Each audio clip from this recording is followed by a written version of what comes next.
हमारे शास्त्रों में लेख है कि आज हम आप भी शिवालय बनाए तो कितनी बड़े से बड़ा शिवालय हो, हृदय से ऊपर हाइट नहीं होना चाहिए। अच्छा, आपने बताया कि कुंती माता की जो हाइट है वो 25 फीट और वो जो भीम नकुल सहदेव थे ये लोग 40 से 35 फीट के होते थे।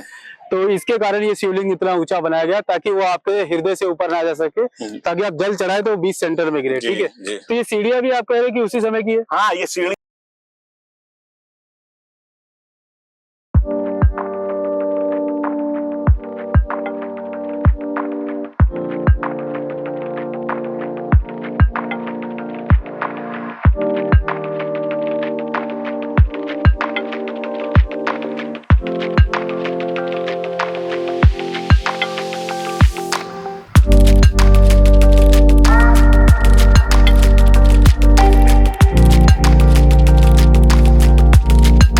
तो स्वागत है गाइस आप लोगों का एक बार फिर से मेरे चैनल अनिल द व्लॉगर में। और इस बार मैं गया था भोपाल, जो कि मध्य प्रदेश की राजधानी है। नहीं, राजधानी है। तो इस बार गया था मैं भोपाल, और भोपाल के पास एक जगह है भोजपुर। भोजपुर में एक शिवलिंग है, शिव जी का बहुत बड़ा, सबसे बड़ा शिवलिंग वहाँ पे ही है, जो कि अधूरा रह गया था, पूरा नहीं बना है। तो इस बार मैं वहाँ पे घूमने के लिए गया था और वहाँ के महंत जी से कुछ बहुत ही दिलचस्प बातें हम लोग को जानने के लिए मिली, और वो सारा शूट करके मैं आप लोगों के लिए लेके आया हूँ, जो की देखेंगे आप लोग इस वीडियो में। तो चलो शुरू करते हैं वीडियो।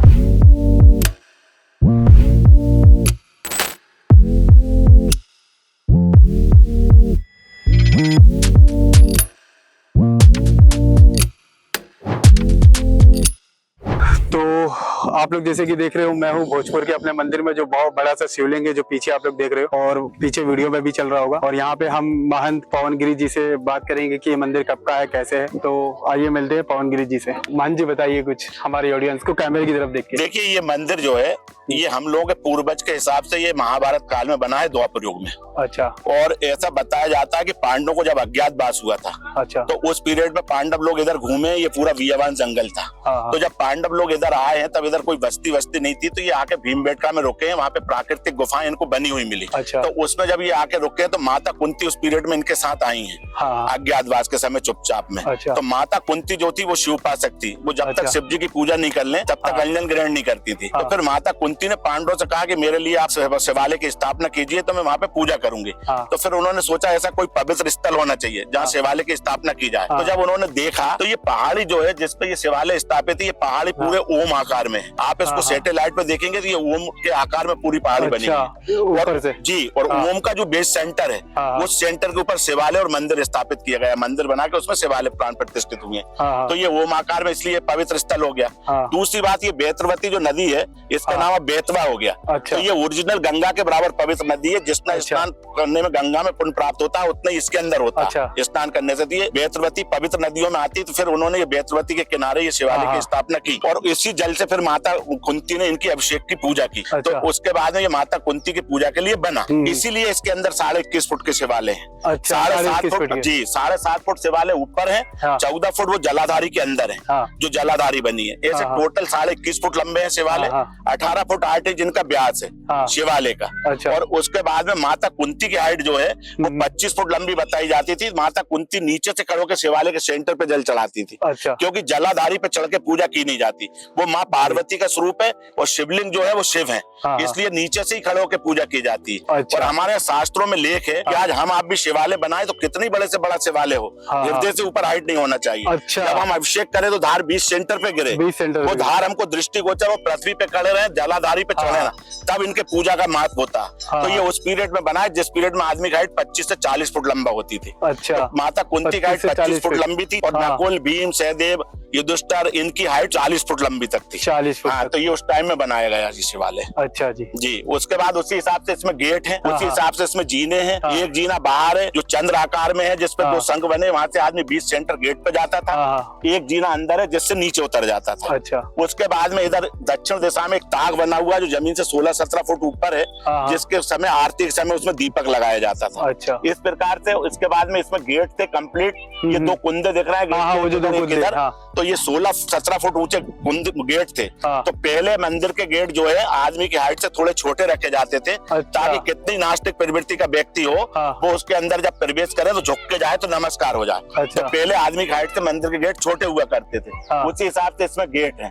इसके बाद ये मंदिर पूर्ण रूप से कंप्लीट था। हाँ। इसके अंदर पहले हीरे जवाहरात लगाए गए थे, इसके डोम में भी हीरे लगे थे, इसके शिवलिंग में हीरे लगे थे, ताकि इस पे प्रकाश पड़े तो इस पे उजेला हो, क्योंकि पहले क्या होता था लाइट की व्यवस्था नहीं होती थी। तो फिर जब औरंगजेब यहाँ पे आया तो उसने इसके सब हीरे निकाले, फिर इसके बाद उसने शिवलिंग को तोड़ के देखा कि ये पोला होगा, इसके अंदर भरे होंगे, तो उसके बाद वो ठोस निकला, फिर उसको अभी रिपेयर किया गया है। खंडित हो गया था, खंडित करा, जलाधारी तोड़ी। इसके बाद हर एक एक मूर्तियां उसने तोड़ के देखी, नंदी तोड़ा, इसके बाद में ऊपर का डोम तोड़ा, इसका डोम ऊपर ऐसा गोल गोल 40 फीट ऊंचा बताते हैं हमारे कि इसका ऊपर गोल 4 था, क्योंकि हमारे शास्त्रों में स्पष्ट लिखा है जब तक मंदिर पूर्ण रूप से बन के कंप्लीट होकर शिखर और डोम नहीं बनता तब तक मूर्ति की प्राण प्रतिष्ठा नहीं होती। अगर ये अनकम्प्लीट अधूरे होते तो इसमें शिवालय स्थापित नहीं होते।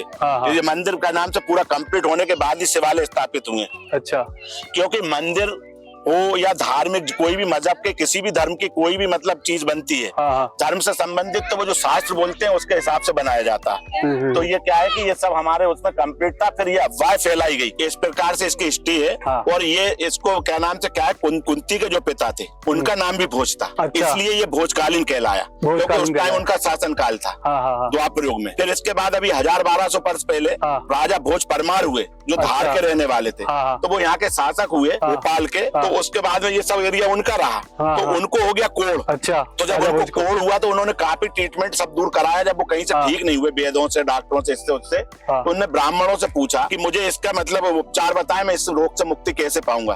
तो उन्होंने कहा आप 999 नाले का एक डैम बनवाइए जलाशय, और उस जलाशय के किनारे आप शिवालय की स्थापना कीजिए और वो भोलेनाथ को उस जल से आप अभिषेक करिए, तो आप उस रोग से मुक्ति पाएंगे। तो उन्होंने देखा कि ऐसा कोई जगह हमको मिलना चाहिए। तो जब उन्होंने देखा तो ये नदी बेतवा जो थी, इसमें 8 नदियां ऑलरेडी मिली थी, नाले इसमें अनेकों मिले थे। अच्छा। फिर ये मंदिर इनको बना बनाया मिल गया, शिवालय यहाँ स्थापित।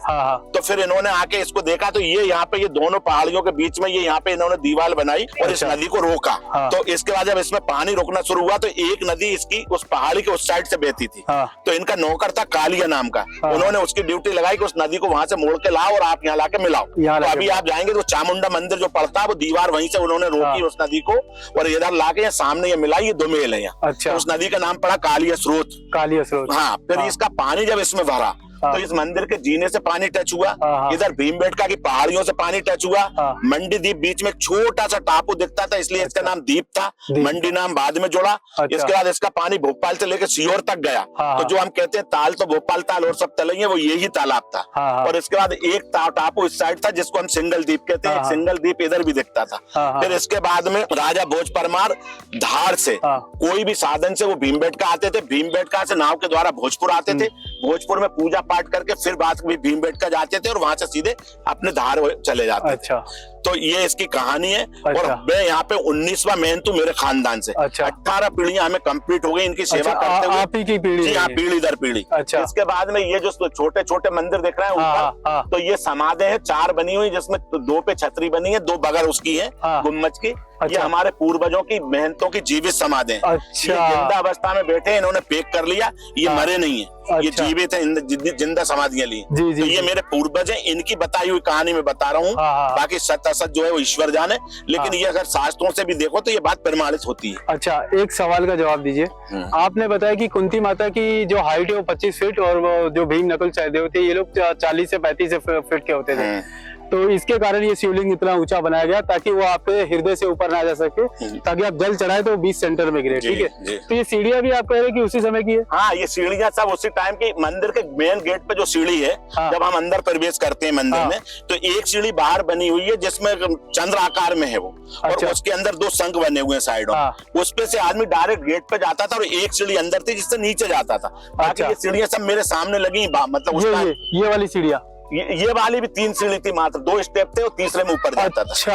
हाँ हाँ हाँ, ये चौड़े चौड़े स्टेप दिख रहे हैं ना, एक जी, जी, फिर एक चौड़ा वो, फिर उसके ऊपर। हाँ, ये सब इसी में बनाई बाद में। अच्छा, और ये शिवलिंग का प्रारूप क्या है? ये शिवलिंग जो है ये 21.5 फुट लंबा है, 18 फुट 8 इंच इसका व्यास है। अच्छा। टोटल 21.5 फुट के हैं। जलाधारी जो है 20 बाई 20 फुट की है। जिसके बाद शिवालय बन स्टोन में है, सिंगल पत्थर का, उसको ऐसा सेंटर नीचे जमीन पे रखा गया है। उसके बाद में फिर नीचे जो पत्थर लगाए वो 2 पीस में ऐसे लगे हैं। इस प्रकार से 4 मतलब 4 स्टेप है, 4 दूनी 8 पत्थर हो गए। फिर ऊपर जलाधारी को अगर 2 पीस करते तो वो खंडित होता, इसलिए उसको सेंटर गोल काट के ऊपर से उठा के पहनाया गया। वो 20 बाई 20 फुट का 1 पीस में। ऐसे इनकी अलग अलग पीसों में स्थापना है। ऐसा नहीं है कि भाई पहाड़ी काट के बनाया, पहाड़ी काट के नहीं बनाया, सब अलग अलग लेके स्थापित किया है। और शिवलिंग भी इसी लोकल पहाड़ी का है, इसी का पत्थर है और उस पे पॉलिश इस टाइप का है जो हजारों साल हो गए, लेकिन आज भी हम जब अभिषेक करते हैं, उन पे जल वगैरह चढ़ाते हैं तो उसमें हमारे चेहरे वगैरह पूरे दिखते चमकते। इस टाइप से वो कांच की तरह दिखता है। अच्छा ठीक है, तो उम्मीद करते हैं कि मान जी की बातें आप लोग समझ गए होंगे और आप लोगों के समझ में आ गया होगा। तो इसके आगे की स्टोरी मैं आप लोगों को बताऊंगा और मान जी ने जो नदी दिखाई वो दिखाता हूँ मैं आप लोगों को, और गुफा कहाँ पे है वो भी मैं आप लोगों को। पार्वती गुफा ये सामने है इस साइड में जी, कीरत नगर से रोड आता है।